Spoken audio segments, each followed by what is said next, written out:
Iran जिस तरह से चाहता है, लगता है ईरान अब इस जंग से पीछे नहीं हटेगा। हार या जीत दूसरी बात है, लेकिन ईरान ने यह बात साबित कर दी है कि हम मरना पसंद करेंगे लेकिन हथियार डालना नहीं। तो इजराइल जिसे सुपर पावर समझा जाता है, क्या इजराइल के पास इतने हथियार है, क्या उसके पास डिफेंस सिस्टम है कि वो मिसाइलों का जो है वो मुकाबला कर सकते हैं? इस पर एएनएन की डेस्क की एक खास रिपोर्ट आपको बताना चाहेंगे। अमेरिका रोजनामा वॉशिंगटन पोस्ट की एक रिपोर्ट में बताया गया कि अमेरिका की मदद के बगैर इजराइल 10 या 12 दिनों तक ही ईरान को रोक सकता है। इजराइल और ईरान के बीच जारी जंग में मिसाइलों और डिफेंस मिसाइलों का भरपूर इस्तेमाल हो रहा है।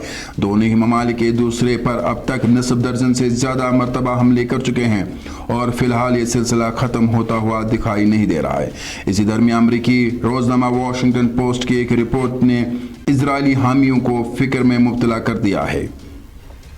बताया जा रहा है कि ईरानी बैलिस्टिक मिसाइलों की बूछाड़ को इजरायली डिफेंस रोकने में मसरूफ है, लेकिन डिफेंस मिसाइल की तादाद तेजी के साथ कम होती जा रही है। कई लोगों के जहन में ये सवाल उठ रहा है कि आखिर इजराइल और ईरान के दरमियान जंग कब तक जारी रहेगी। इसका मुमकिन जवाब वॉशिंगटन पोस्ट की रिपोर्ट में मौजूद दिखाई दे रही है। इस पोस्ट में और इस रिपोर्ट में बताया गया है कि डिफेंस में इस्तेमाल की जाने वाली इजरायली डिफेंस मिसाइल तेजी से खत्म हो रहे हैं। ये महज 10 या 12 दिनों की बची है। यानी ईरान अगर 10 से 12 दिनों तक अपने हमले इजराइल पर जारी रखेगा तो नेतन्याहू की मुश्किलें मजीद बढ़ सकती है। ऐसे में जंग बंदी के लिए मुज़ाकरात का दौर भी शुरू हो सकता है। अमेरिकी और इजरायली असलहों से मुतल्लिक़ खुफिया जानकारी रखने वाले एक शख्स ने वॉशिंगटन पोस्ट को बताया कि अमेरिका की मदद के बगैर इजराइल 10 से 12 दिनों तक ही ईरान को रोक सकता है।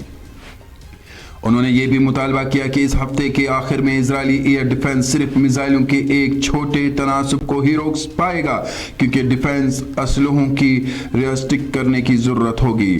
आपको बता दें कि इस वक्त जो है इजराइल में काफ़ी तनाव है, लोग भी जो है वहाँ पर काफ़ी परेशान हो गए हैं। और अगर ईरान जो है मजबूत रहा, मज़ीद 10 दिन तक ये जंग चली, तो इसका मतलब है कि ईरान फिर कोई भी दबाव डाल सकता है। लेकिन इसमें जो बड़ा सवाल निशान है वो ये है कि अमेरिका इजराइल को पूरी तरह से सपोर्ट करने के लिए तैयार है।